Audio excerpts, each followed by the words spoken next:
SK news Telugu ఛానల్కి స్వాగతం.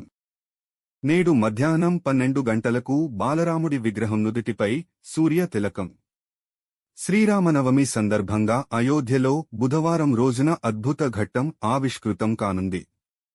బాలక్ రాముడి ఆలయంలో శ్రీరామనవమి రోజున సరిగ్గా మధ్యాహ్నం 12 గంటలకు బాలరాముడి విగ్రహం నుదిటిపై సూర్య తిలకం కనువిందు చేయనుంది.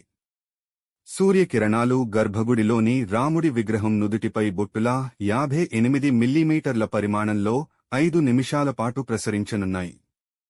రామాలయ నిర్మాణ సమయంలో ట్రస్ట్ సభ్యుల కోరిక మేరకు కేంద్ర భవన నిర్మాణ పరిశోధన సంస్థ సిబిఆర్ఐ శాస్త్రవేత్తలు సూర్యతిలకం ఏర్పడేలా ప్రత్యేక ఏర్పాట్లు చేశారు. ఈ సూర్యతిలకం 19 ఏళ్లపాటు శ్రీరామనవమి రోజు శ్రీరాముడి విగ్రహంపై ఏర్పడనుంది.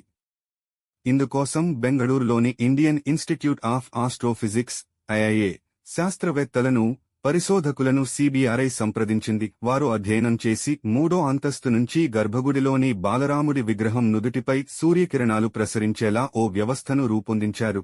ఈ వ్యవస్థ 19 ఏళ్లు నిరాటంకంగా పనిచేస్తుంది. ఆ తర్వాత మరోసారి సమయాన్ని సరిచేయాలని పరిశోధకులు తెలిపారు.